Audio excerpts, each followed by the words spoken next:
Hello students, in this video we will investigate the fundamental property of rational expressions. Remember, a rational number is the quotient of two integers. You might say a fraction with denominator not equal to 0. Now, a rational expression is an expression of the form p over q, where p and q are polynomials and that denominator q is not 0. Some examples of rational expressions are given here: 9x over x squared plus 1, negative 13 over y minus 8, 23a to the 5th over b. To determine when a rational expression is undefined, we will set the denominator equal to 0. We'll solve this equation. The solutions of the equation are the values that make the rational expression undefined.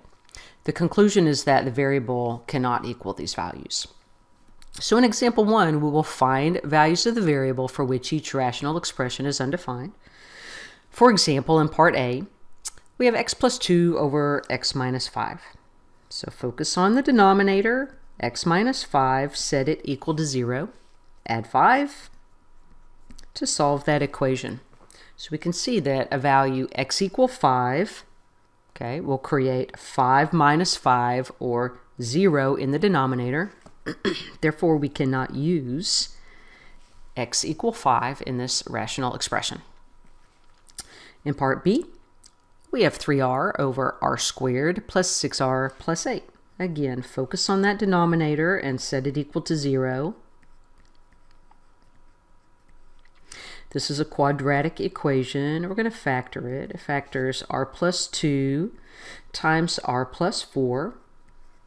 Our zero factor property then says r plus 2 is equal to 0, or r plus 4 is equal to 0, or both. Subtract 2 and subtract 4.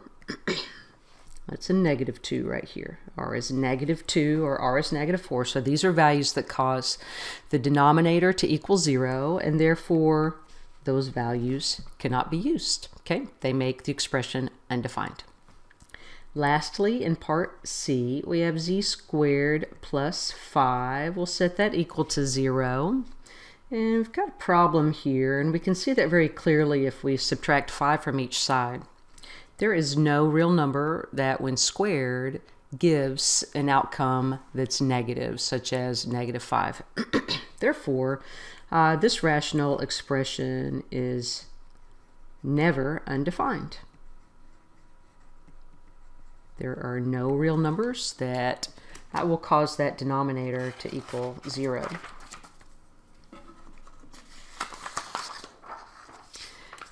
Next, let's look at rational expressions in lowest terms. We say that a rational expression is in lowest terms if the greatest common factor, or GCF, of its numerator and denominator is 1.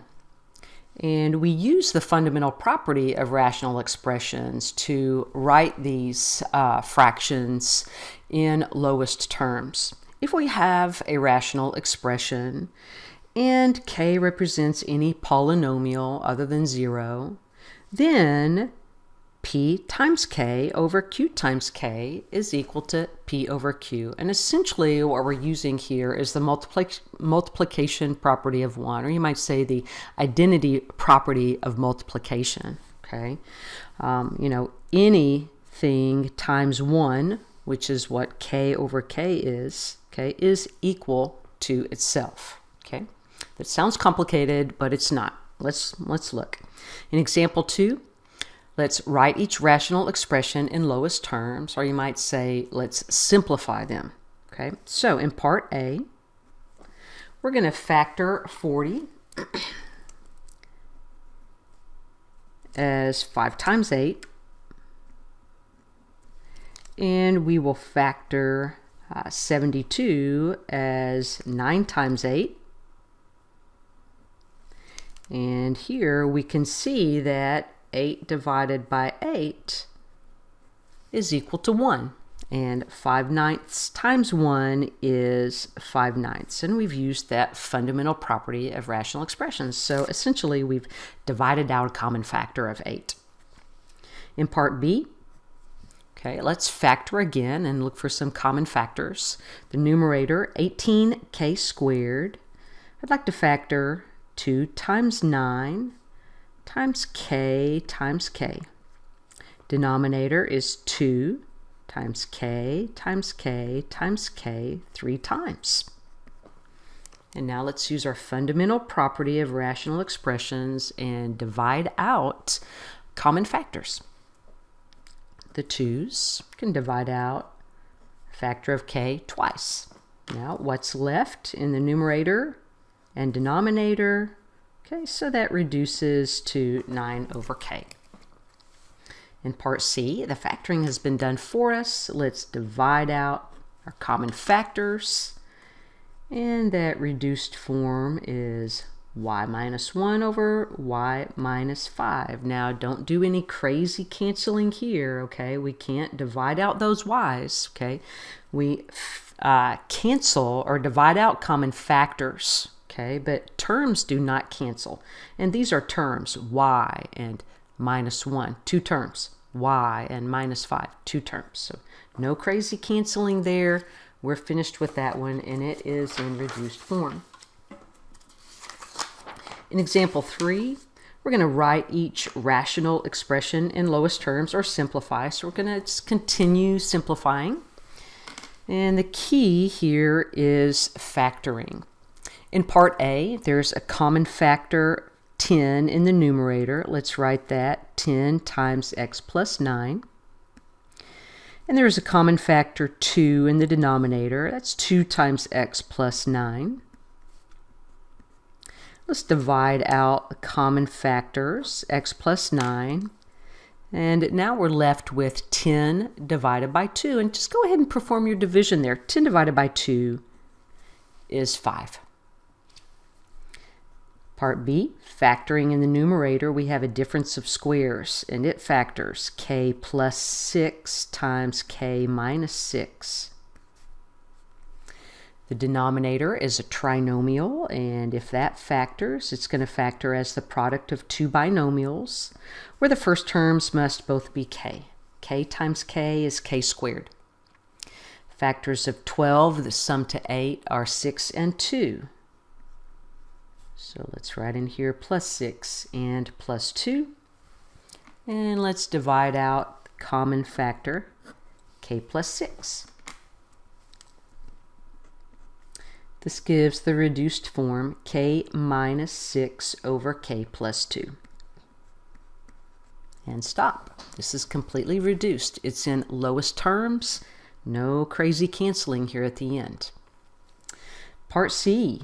All right, so notice that our numerator is a difference of cubes. And so we're going to use the formula for factoring a difference of cubes. But first I'd like to tell myself that 1000 is 10 cubed, so I can see exactly what has been cubed here. Now as we factor that numerator, it factors r minus 10 times r squared plus 10r plus 10 squared, or 100. If you need to look up that formula for factoring a difference of cubes, go ahead and pause the video and look that up now, okay? Divide your common factors in our lowest terms for this rational expression. We write that r squared plus 10r plus 100. And interestingly, when we factor a sum or difference of cubes, this remaining trinomial is a non-factorable form. So although this looks like it's going to continue to factor, it does not. All right, there's our lowest terms, or our reduced form, you might say, for that expression. And last page here for this video, if the numerator and denominator of a rational expression are opposites, then the rational expression simplifies to -1. For example, if we divide 8 by its opposite, -8, that quotient is -1. And vice versa, if we divide -8 by +8, that quotient is -1. So anytime that we divide opposites, we obtain a -1. And we're going to see that occur here in example 4 as we write these expressions in lowest terms. All right, I'm going to go ahead and go through the process here and show all of the steps for reducing. I'm going to factor -1 out of the numerator and write that -1 times -2 plus m. So you factor out a -1, it changes the signs of the terms inside. Now -2 plus m, if we change the order of that addition, write it m plus -2 or m minus 2, we can see very clearly that we can divide out the common factor m minus 2, and that leaves a result -1. So we have divided opposites. 2 minus m and m minus 2 are opposites. Their quotient is -1. In part B, let's do some factoring, pulling the greatest common factor out of the numerator. That's 4 times x minus 7. Let's factor 8 out of the denominator. 8 times 7 minus x. And what do we see here? X minus 7 and 7 minus x are opposites. So when we divide them, we obtain -1. Okay, so we've got -1 times 4/8.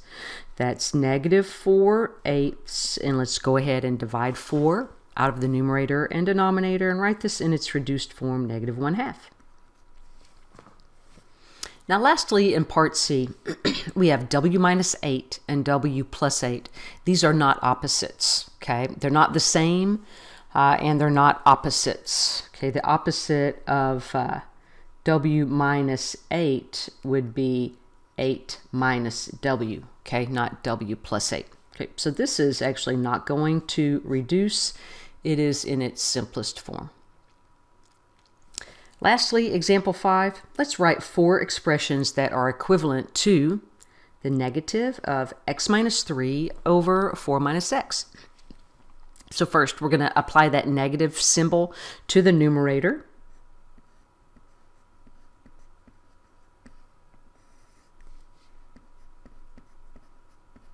So there's one equivalent form.